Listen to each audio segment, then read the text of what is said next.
자, 입다의 기도입니다. 입다의 기도 중에 서원 기도가 나오는데요. 자, 30절 보시면, 30절 초반절에 보시면 그가 여호와께 뭐하여 이르되 서원하여 이르되 그랬습니다. 그 내용이 주께서 과연 암몬 자손을 내 손에 넘겨 주시면 그랬습니다. 그래서 하나님께서 만약에 이 기도를 들어주시면이라고 서원 기도를 하고 있습니다. 자, 성경에 보시면 서원 기도에 대한 제도가 있는데요. 그래서 우리 그리스도인들은 서원 기도가 어떤 기도이며 또 어떨 때 해야 됨을 우리들에게 가르쳐 주고 있습니다. 자, 서원이라는 말은 네데르라는 말인데요. 자, 창세기 28장 20절에 보시면 이제 야곱이 뭐하여 이르되 서원하여 이르되, 이 말은 네데라는 말인데 이 말은 이제 약속이라고 하는 뜻을 가지고 있습니다. 따라서 하십니다. 약속. 서원은 일종의 약속인데 누구와의 약속이냐면 하나님께 하는 약속입니다. 자, 사람에게 약속하는 것을 서원이라고 말하지 않습니다. 우리가 사람에게 한 것을 우리가 약속이라고 하죠. 국가에 대한 서약도 서원이라고 말하지 않습니다. 그는 국가에 대한 맹세 또는 서약이라고 말하기도 하죠. 결혼할 때에 부부가 서로 하는 약속은 헌약이라고 하죠. 자, 이 네데르는 말은 오직 하나님께만 할 수 있는 신앙적인 용어입니다. 그래서 네데르가 흔히 약속이라고 번역이 되지만 이 약속은 사람과 사람에게 하는 약속이 아니라 바로 하나님께 드리는 이제 서원 약속이라고 하는 신앙 고백적인 용어입니다. 성경에 보면 두 종류의 서원 기도가 있습니다. 첫 번째, 따라서 하십니다. 위기 서원, 위기 서원 기도가 있습니다. 글자 그대로 내 인생에 큰 위기를 당했습니다. 인간의 힘으로 도저히 이것을 해결할 수도 없고 또 인간의 지혜로 내 힘으로 감당할 수 없는, 이건 하나님이 도와주시고 하나님이 역사해 주셔야만 이 문제가 풀어질 때, 그때 이제 절박한 가운데 이제 하나님 앞에 위기 이 문제를 해결해 주시면 제가 이러이러하겠나이다 라고 이제 기도하는 것을 서원 기도라고 그럽니다. 사사기 11장 30절에 바로 입다의 기도가 바로 이런 위기를 만난 서원의 기도인데요. 중반절 후렴절을 보시면 주께서 과연 암몬 자손을 내 손에 넘겨주시면, 자, 입다가 이 전쟁은 도저히 인간의 힘으로 무기와 또 그것으로 이길 수 없는 것을 직감하게 됩니다. 이거는 비교가 안 되는 것이죠. 그래서 하나님께 이 서원 기도를 합니다. 도저히 이길 수 없는 전쟁인데 하나님이 도와주셔서 이기게 하시면, 그 내용이 바로 31절에 보면 내가 전쟁에서 돌아올 때, 승리하고 개선으로 돌아올 때, 그때 나를 제일 먼저 영접하고 맞이하는 일을 이제 내가 하나님 앞에 번제 제물로 드리겠다라고 서원 기도를 합니다. 자, 이런 것이 바로 이제 위기의 서원 기도라고 말할 수가 있는데요. 창세기 28장에도 20절에 보면 야곱이 하나님 앞에 서원하는 기도가 나옵니다.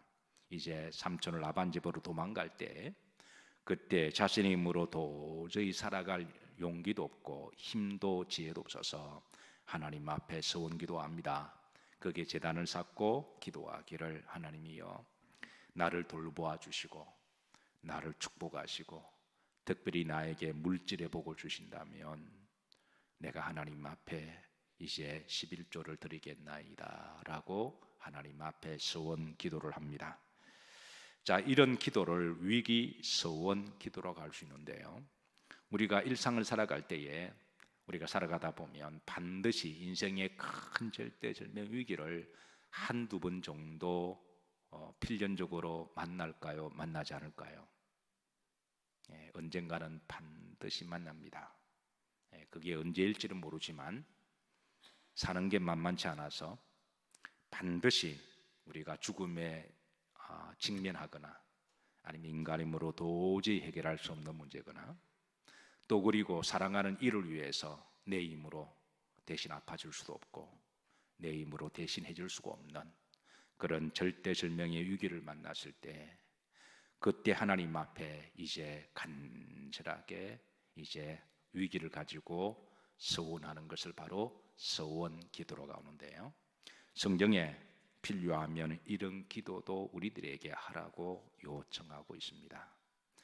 자, 두 번째 감사 서원 기도가 있는데요. 사무엘상 1장 11절에 보면 한나의 기도가 그러합니다. 이 감사 서원 기도는 하나님께서 응답해 주실 것을 믿고 미리 감사함으로 서원하는 거예요. 이미 하나님이 응답해 주실 것을 믿고 미리 선제적으로 감사하며 서원하는 기도인데요. 하나님은 한나의 서원 기도를 들으시고 아들을 주셨습니다. 그리고 그 아들 이름을 한나는 사무엘이라고 이름을 지었습니다. 사무엘 이름의 뜻은 따라서 하십니다. 하나님이 들으셨다. 네, 하나님이 들으셨다. 네, 하나님은 성도들의 기도를 들으십니다. 그리고 때가 되시면 응답하시는데요.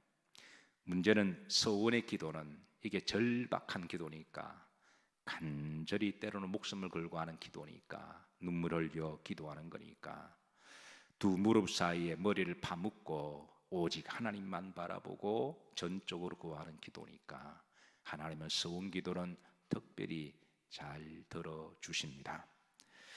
사랑하는 성도 여러분, 저는 여러분들에게 필요하시면 하나님 앞에 이런 서원 기도를 해보시기를 주의 이름으로 축복합니다. 자, 입다의 서원 기도, 이거는 기도 자체가, 서원 기도 자체가 잘못된 것은 아닙니다. 그리고 기도의 내용도 잘못된 것은 아닙니다.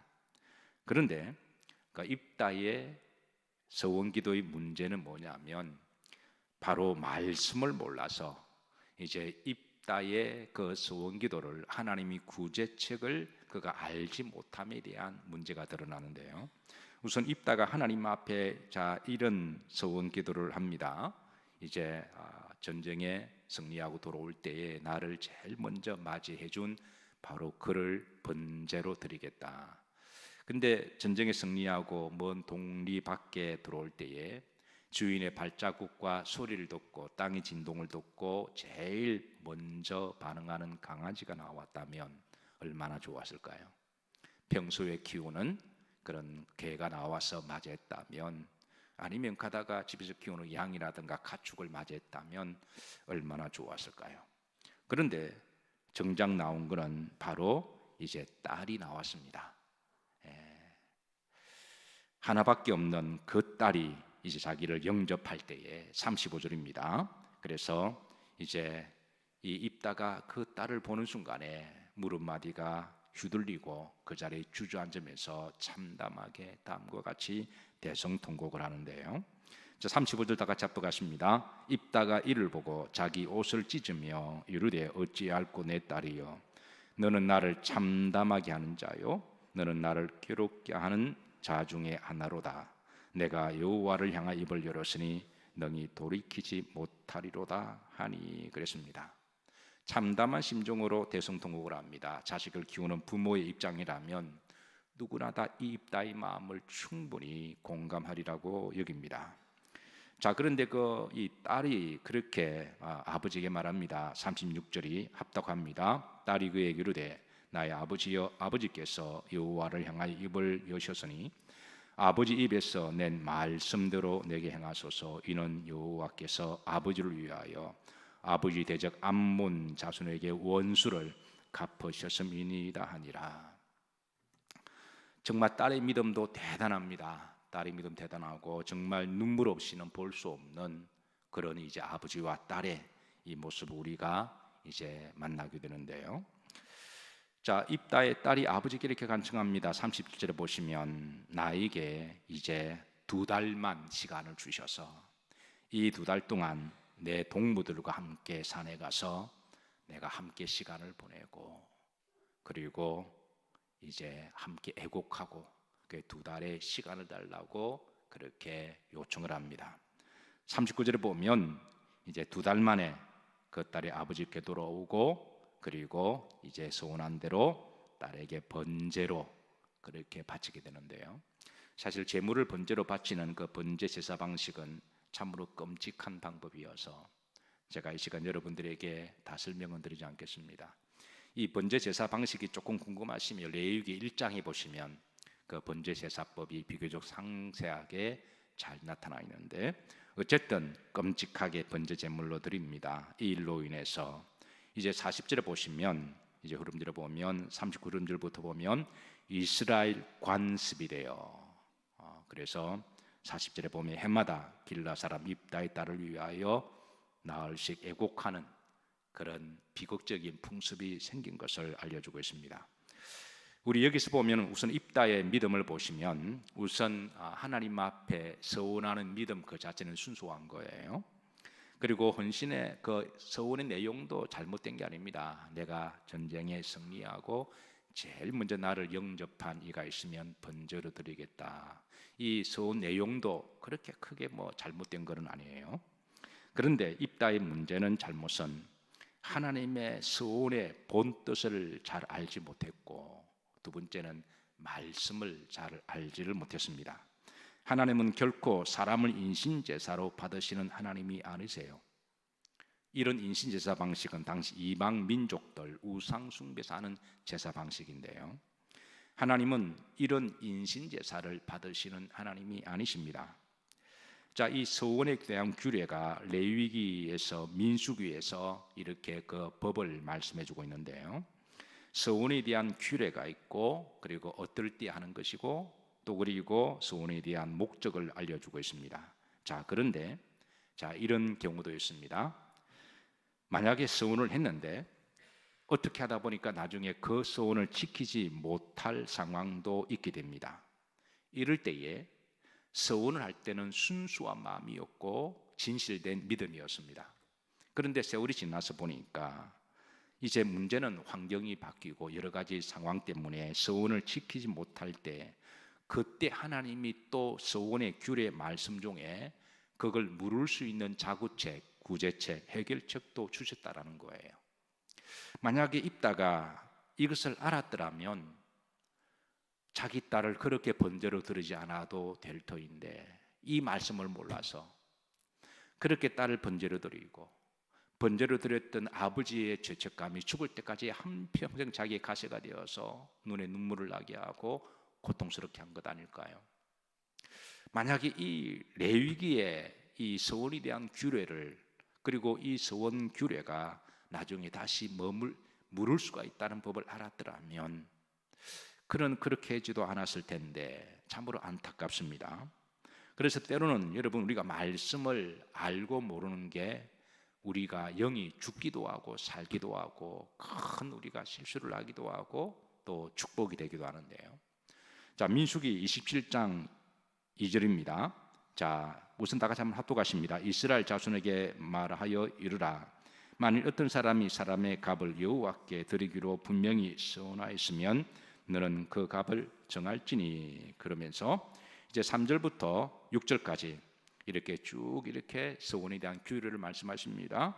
자, 그리고 이제 8절에 보시면, 자, 다 같이 합독합니다. 그러나 서원자가 가난하여 내가 정한 값을 감당하지 못하겠으면 그를 제사장 앞으로 데려갈 것이요, 제사장은 그 값을 정하되 그 서원자의 형편대로 값을 정할지니라. 그러니까 내가 하나님 앞에 서원했습니다. 그때는 순수한 마음이었고 진실된 마음이었습니다.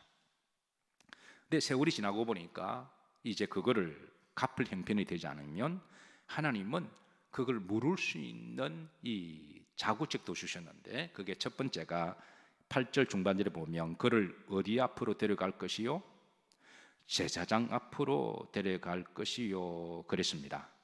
제사장 앞으로 데리고 가서 이제 그 사정을 다 고하는 거죠. 그래서 하나님 앞에 다 기도하고 고하면 그 다음에 이제 그 벌금에 따라, 예를 들어서 이제 남자 어른은 50세겔로 대신해서 서원을 이제 구제를 하게 하고, 여자는 은 30세겔을 대신 내므로서 그 서원한 것을 대체할 수 있는 구제책을 마련해 주셨습니다.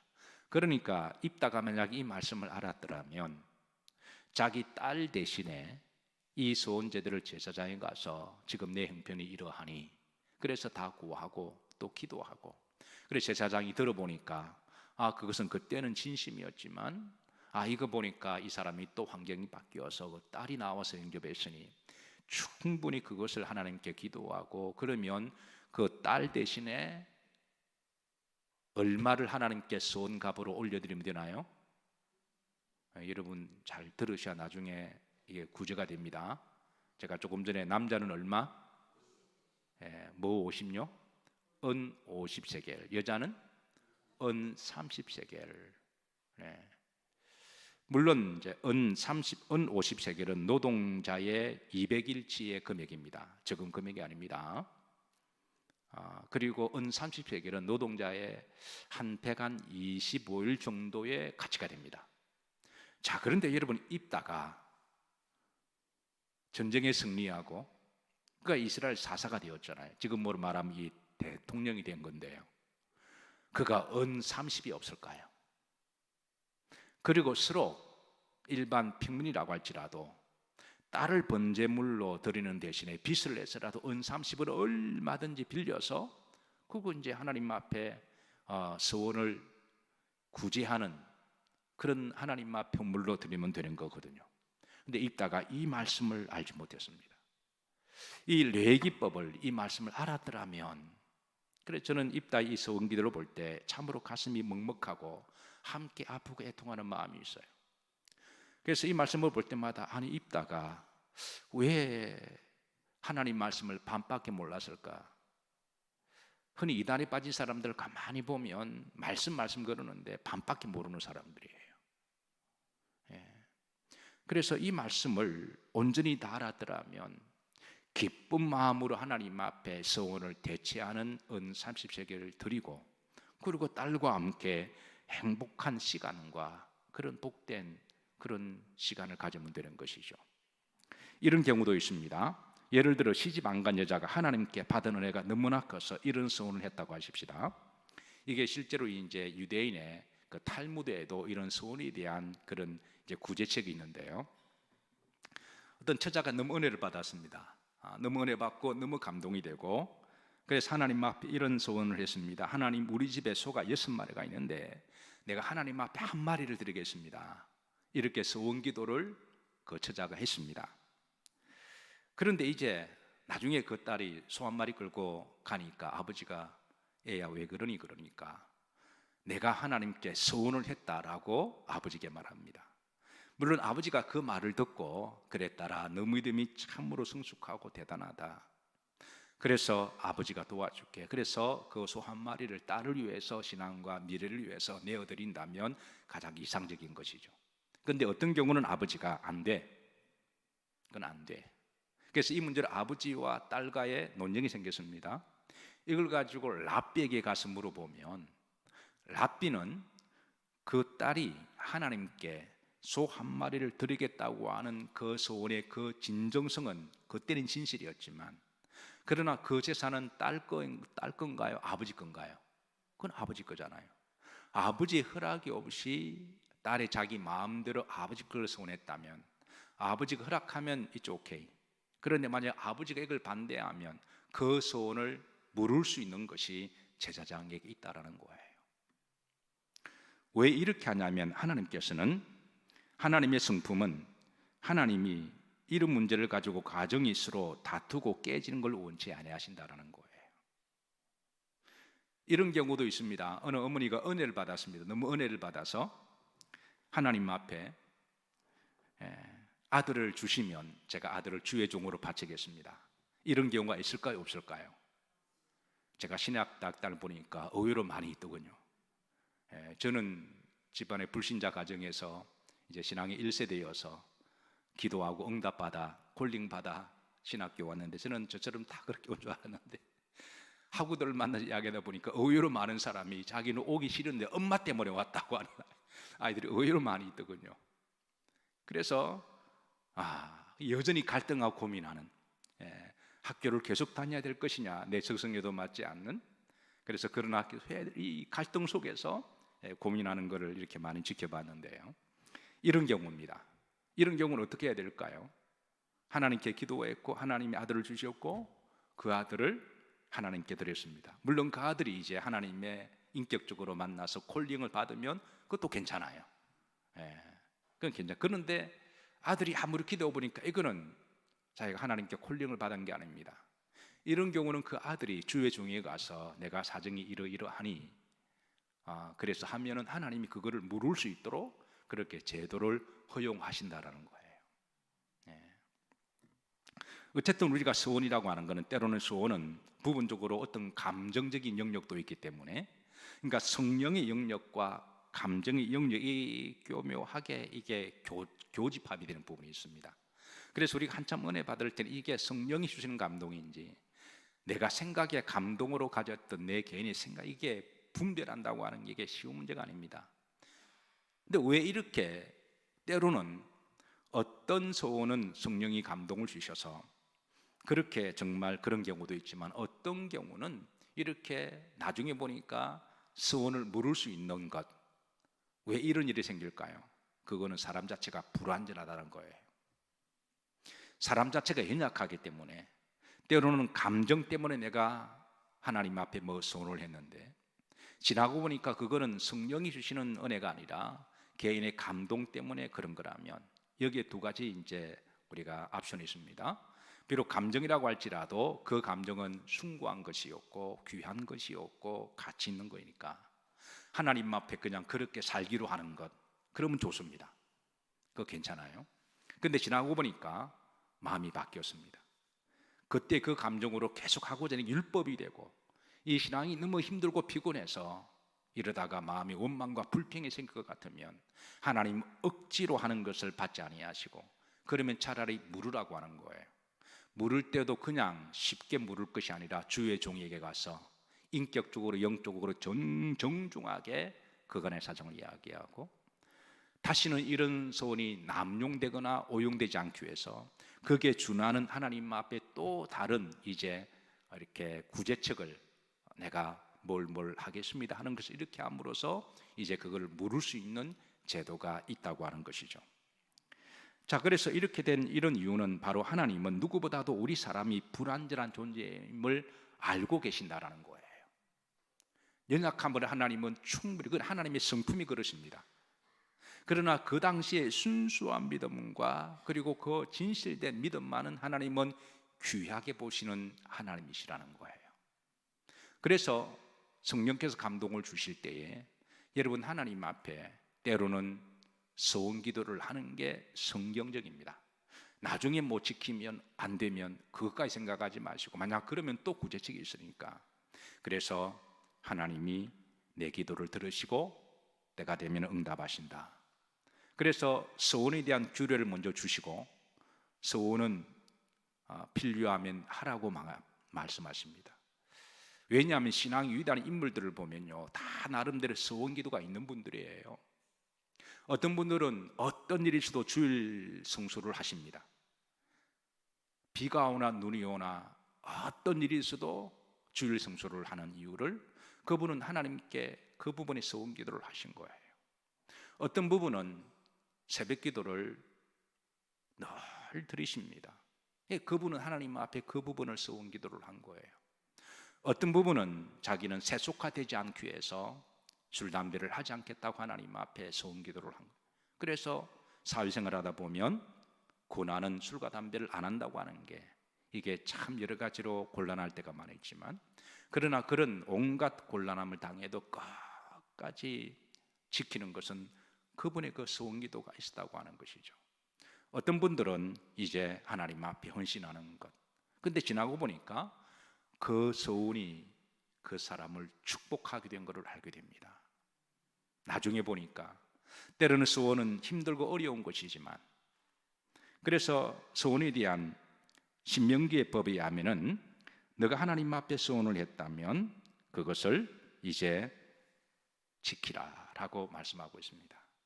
두 번째, 소원한 것을 실수라고 사사로이 함부로 그렇게 잘못했다라고도 남용하지 말라는 거예요.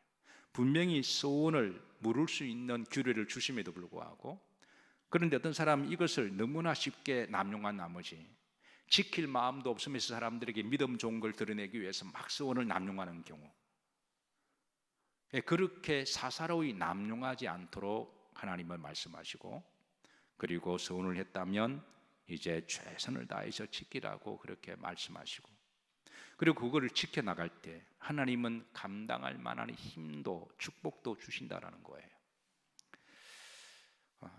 기억하십시다. 신앙의 위대한 신앙의 우리 선배들 아브라함, 이삭, 야곱, 한나, 오늘 뭐 입다, 뭐 사무엘 다 보시면 다 나름대로 자기만의 하나님의 약속이 있어요. 하나님 앞에 서원이 있습니다. 어떤 분은 한평생 욕을 하지 않기로 서원한 분 계세요. 한평생 욕을 하지 않기를. 어떤 사람은 원망과 불평하지 않기를. 항상 감사하고 그렇게 살아가는. 그러니까 어떤 시기든 간에 하나님 앞에 서원 기도한 거를 지키려고 하는 거는 그건 그 신앙의 그 축복이죠. 나중에 그 믿음을 보시고 하나님은 그 성도를 만들어 가시고, 그리고 하나님은 이제 축복의 토양이 되게 하시는데요. 제가 필라델피아에서 공부를 했습니다. 그 필라델피아 유명한 전 세계적인 대학이 있는데 바로 템플 대학이 있습니다. 템플 대학을 세웠던 사람이 러셀 코넬이라고 하는 사람인데요. 이 사람이 군에서 전쟁을 하다가 총상을 입고 전쟁터에서 이제 죽어가고 있을 때였습니다. 이제는 정말 죽었다라고 생각하고 있을 때에, 그때 죽음 앞에서 그렇게 도도하고 교만했던 이 코넬 대령이요, 하나님 앞에 서원 기도합니다. 하나님, 나를 불쌍히 여기셔서 나를 만약에 살려주시면 내 평생 하나님을 위해서 사명 따라 살아가겠습니다. 이왕 죽어가는 마당에 무슨 기도를 못할까요? 그래서 하나님 앞에 간절히 기도하고 기력이 없어서 그냥 까무라치고 기절했습니다. 눈을 떠보니까 병상이었습니다. 지나가는 위생병이 우연히 발견하고 그를 데려왔고 그를 후송해서 살려낸 것이죠. 여러분, 이것이 우연이라고 생각하시나요? 우연일 수도 있지만 여러분, 하나님께서 그의 기도를 들으시고 그를 살려주신 것이죠. 그리고 그는 이제 살아나서 나중에 그가 서원한 대로 그 서원을 지키기로 행동을 합니다.